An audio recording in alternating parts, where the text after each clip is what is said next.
Now, that did not stop Secretary of Health and Human Services Robert Francis Kennedy Jr.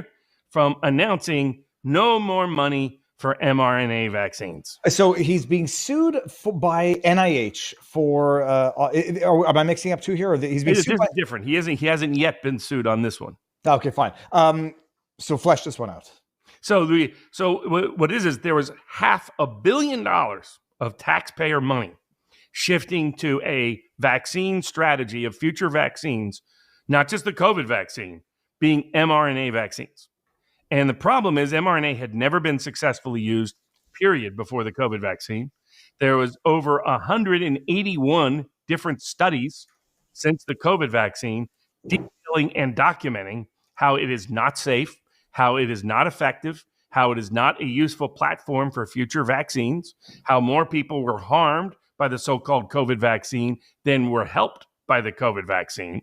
A complete disaster from any medical or public policy perspective. So Robert Kennedy came out and announced all those grants are terminated.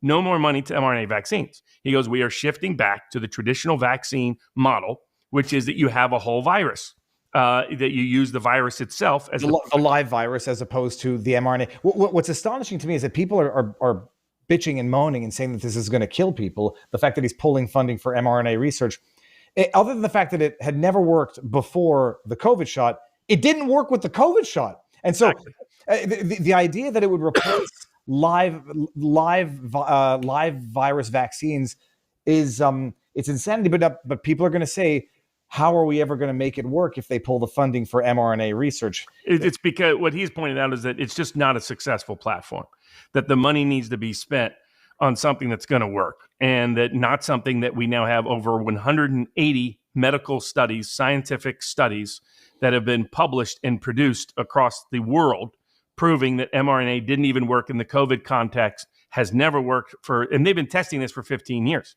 And his point was COVID proved it didn't work, not that it did work. And so the only excuse for all that $500 million of taxpayer money to funnel into mRNA vaccines was solely predicated that it was a tremendous, undisputable success in the COVID vaccine context. And Robert Kennedy came out and said, no, it isn't. No, it wasn't. Now, already their big pharma is lobbying Swampy Susie to try to get Trump to reverse Secretary Kennedy's position. I don't think Trump will do so. That gives you an idea, though, of the continuing corrupt influence that big pharma has over aspects of the Trump administration. But it was the right decision by Secretary Kennedy. He had over 180 decisions that had the basis for it. He has complete constitutional and statutory discretion over the continued funding of those grants. Now, that does relate to the grants they are trying to sue him over. I'm sure they'll sue him over this coming soon. They're suing him over DEI grants for Head Start and other things. Well, actually, just not to go there for 1 second. Yeah. He pulled he withdrew the recommendation of the jab for kids and pregnant women not long ago.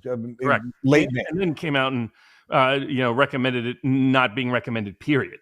So and then furthered with that with no more funding for mRNA vaccines, period. And saying they were net negative.